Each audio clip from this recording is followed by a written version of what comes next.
All right, you are going to need white paper, which we'll draw our fruit on, and then you'll need a variety of colors. I have yellow, blue, green, and red, and then you also need a larger, when I say larger, I just mean standard size for construction paper of also black. So you'll need all of those, and then you'll need markers or color pencils or crayons, and glue stick, and you'll need an eraser, a pencil, and a ruler, okay? Those are the things you will need. So let's get going. All right, so I'm gonna draw these with you with my darker pencil. I've kind of drew them lightly ahead of time just so I could check for the spacing. But basically, we're not adding the still life to this white paper. What's actually happening instead is that we are putting it on there, kind of floating around loosely, and then we're going to end up cutting them out. Okay, so to begin, we will do a circle for the orange. And if you need to find something to help you create the circle, then by all means find something. To me, this looks like the size of sort of the bottom of, like, this is a big tube of Aquaphor, and if I put it right there, it's about that size. Or if you have like a little juice cup, sort of the base of that would be a good size. I think a round coaster would be too big, but that would actually work out as well. I mean, I'm working a little bit smaller just so I have time to actually do it with you. All right, so after our orange, I'm gonna just pick another spot that's separate from the orange and create my pear, which the top of the pear is gonna look something like that. And then you come down and you curve out a little bit. And same thing on this side, you come down and you curve out a little bit. And then you have those joined together like in a rounded circular, part circular shape at the bottom. And then you can add a little stem. And then we're gonna go ahead and draw the apple. So the apple, at the top of the apple, we're looking at a shape that looks kind of like that. So it goes up a little, then down a little bit, then back up slightly, then back down. And then think about coming down into like narrowing your shape so it becomes almost heart-like. And you come down this way. So you see how it's tapering. It's coming down at diagonals. And then at the bottom of that apple, we have the similar double curve thing that we did up here. It's just that it's smaller and it's narrow here. All right, now for the grapes, try to follow along as much as you can, because grapes can look realistic if they're kind of bunched together appropriately. So you just start with a circle, and I would say this circle is maybe the size of a dime. I would say no larger than the size of a nickel.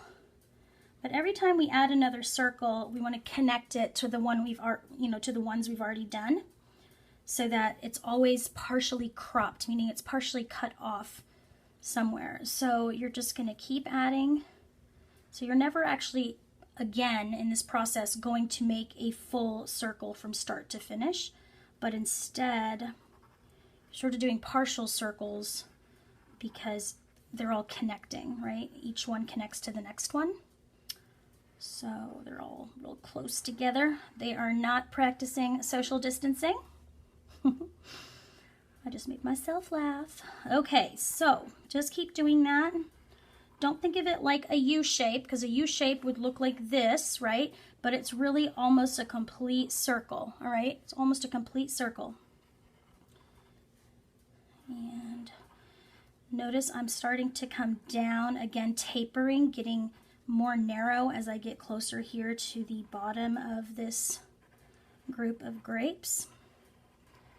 And then right next to that, I'm going to add a couple that are attached to one another or just overlapping. One of them's overlapping the other, and then one loose one, okay?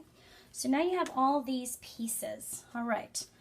So once you have all those pieces, you can go ahead and cut them out. So this is where you should go ahead and pause and cut your pieces out, and just cut them out. Like you'll cut this piece out separate, these two together, all of this together, and then all of these pieces together. Oh, I forgot, add a little stem to your apple as well. And so cut those pieces out, and then we'll move on to the next step, all right? Okay, so once those are cut out, here we go. I've got my grapes, and I've got my pear, and I have my orange, and I have my apple. Okay, so I'm gonna just put a piece of black paper under every time I'm working on a particular fruit. So what you're gonna do is you're gonna do dotting, okay? So for this pear, we want to do sort of a yellow greenish pear. So I'm gonna end up using a few different colors. I'm gonna end up using a yellow and a lime green, and those are gonna be my primary colors.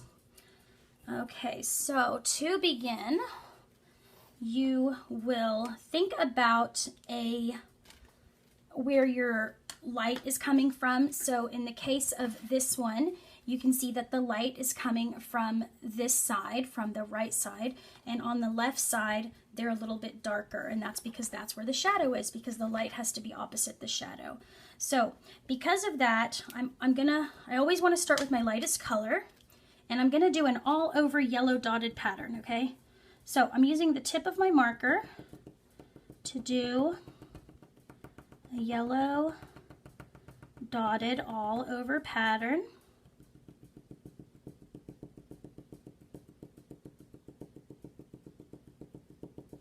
Dot, dot, dot. Let me switch markers. Yeah, let's do this one. Okay. So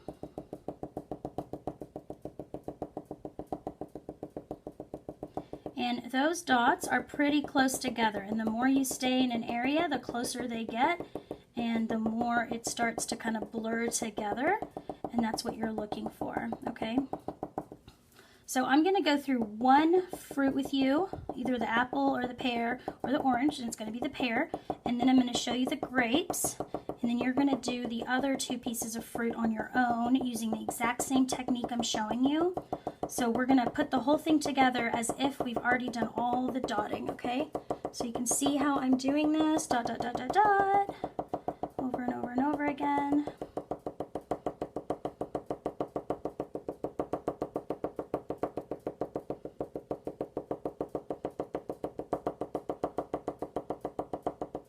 You'll start to get really, really fast. If your hand starts to cramp up, you can stop and stretch your hands out, stretch your fingers out. Okay, so I've got a lot of yellow in there, and now I'm gonna add my green. But my green isn't gonna go everywhere. It's primarily going to go more so it's gonna get spaced out bigger on the left side of my fruit, so not as close together as my yellow. And then as I get over to the right side, it's going to be less. And as I get over to the left side of my fruit, I'm going to bring my markers closer, my dots closer together by really focusing in an area before I move on to a new area. So really close together on this side, and as I move over to the right side, they're getting spaced out more and more. Do you see what I'm saying? Do you see how that's changing? You can already start to see the dark and the light. So you're going to do that on the left side. And so every time you do this with your fruit, you want to maintain consistency. So if you're doing the left side as shadow, then you need to do the left side as shadow for all your fruit pieces, and the right side as light. And you would always do shadow at the very bottom of the fruit. So how do we create shadow? By more dots closer together. More dots closer together. Okay, so I'm going to keep going right up my pear, closer together on this side.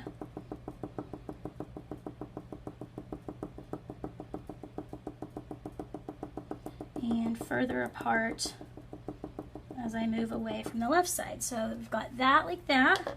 And then we're going to come in with another green.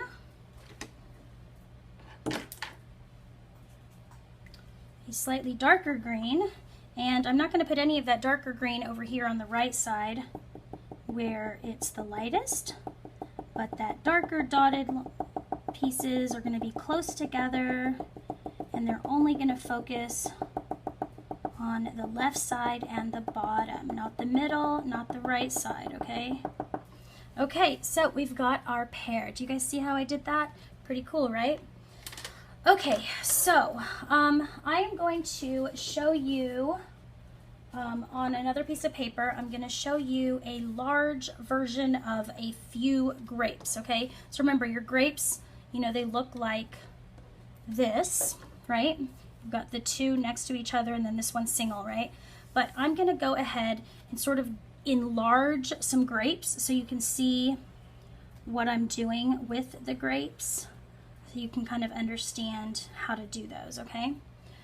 All right, so with that being said, in the case of the grapes, we're gonna get a couple of different purples, and let me see, light, slightly darker, and the same. Okay, so I'm gonna use, there. Okay, so I've got 3 purples. This could also be blues, or if you wanted to do green grapes, you could do that too. And I'm gonna essentially do one at a time, because if I do a lot of them all at once, then I'll lose where the beginning of one grape is and the, you know, the end of one and the beginning of the next. So light purple all over, close together, all over, all over, all over. I'm just focusing on one of my grapes right now, and that is on purpose. And I'm gonna go all the way to the edge, okay? Because I don't want to have like a, you know, white outline or a dark outline. Okay, so that's my lighter purple. And then I'm gonna come in with my slightly darker purple, and I'm gonna put it everywhere.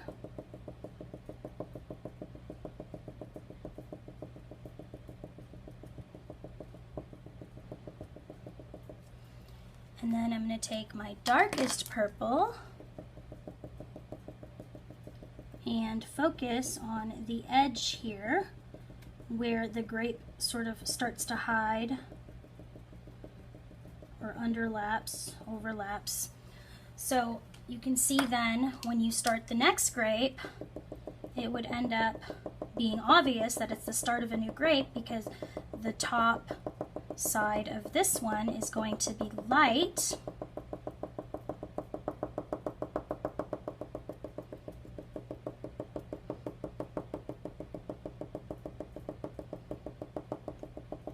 so basically the bottom, sort of everywhere where the grape meets the grape, that area will become the darkest, the top will become the lightest. So that is how you're going to be able to tell the grapes apart. So you don't want to do all your grapes at one time, like one color the whole time all the way through, because it'll start to get confusing as to what's darker and what's lighter. So we want to make sure we can see the difference between the end of one grape and the beginning of another grape. So all over again.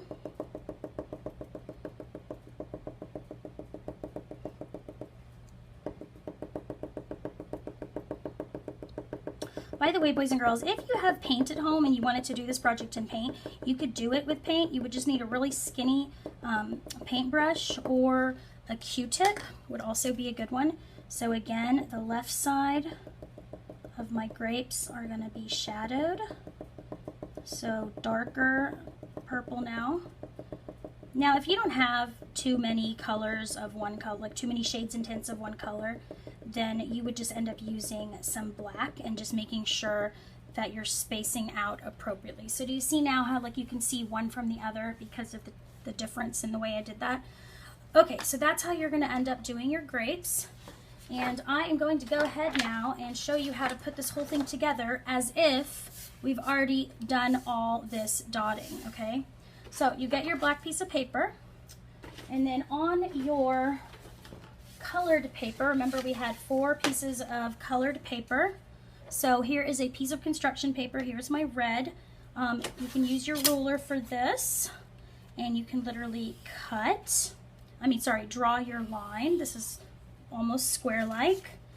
And then for my second piece of paper, it's going to be slightly bigger, and it's a diagonal, and you come down And this, again, this does not need to be exactly like I'm doing it. I'm just showing you sort of the concept or the idea that you want things to be slightly different in size. So if you look at the red, it's a little bit smaller than the green, and the blue's somewhere in between. And then I'm going to make this yellow one sort of a little bit more small, like shorter, but it's still nice and wide. And then I'm going to cut those out. So you're going to cut those shapes out. And this is where you would pause to cut. And then you'll end up with these 4 sort of random angular shapes, okay? And then what you're going to do is you'll start at the bottom and you'll start building, you're going to start building your background. And the way to build the background is glue stick on the back, and let the bottom of the edge of this paper meet the bottom of the edge of your black paper.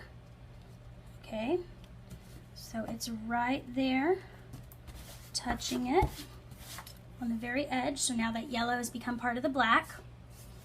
And then your next color, let's say we do the blue. Sorry, you guys, I didn't mean to glue that down all the way. So you don't want to glue that down all the way, you just want to glue it down partially. So I'm going to put glue on sort of the bottom half of this, the bottom half of my blue. And then I'm going to put this, I'm going to kind of sink it in here a little bit. And it's going to go down in here like that. And then this is going to kind of go on top of it. And then remember, we didn't glue this side fully down yet, so we can take your green and incorporate your green into here. So I'm going to come in here and pull my green, push my green down in here, okay? And then I'm going to take my red, which will be my final one, my final piece, and glue, glue, glue, and then I'll just put my final piece somewhere back here. Okay, so now we've kind of got this cool background. Now, since when you turn it over, you'll see that your colors are sticking off of your black paper. And so then you'll trim that extra stuff away, leaving you with your rectangular shape once you trim these away. And so now you have your cool decorative background, and then you'll start to glue your pieces on. So I would put the grapes in the foreground, which means over here, and my little extra grapes will go here, and I believe I have one more single grape, and that will go here. So foreground meaning it's lower on the picture plane, it's lower on the bottom. And then I'm going to put my apple. Now I don't want to put my red, it's going to be red when you're done. I don't want to put my apple on the red, so I'm going to put it like down here, more lower middle ground. And then I'm going to take my orange and add the orange over here to where it's slightly behind the apple, just a little bit. And then finally I'm going to add my pear. And the pear is going to be covering part of that orange, so then you have a little more perspective there, okay? So you can see how this ends up getting done, and you can see that you have the space to create larger fruit or add more fruit. You could add bananas, you could add strawberries, you know, blackberries, whatever you want. So when you're finished, it'll look like this. Now when I did this example, I had a larger piece of paper, so my black is showing, which is totally fine. On this one, it's not showing, and it's slightly different in the background. But you definitely want to build all that and then attach these pieces. Okay guys, so I'm so happy about getting to do more art with you, and I can't wait to see what you complete. I love you guys, and I'll see you soon. Bye.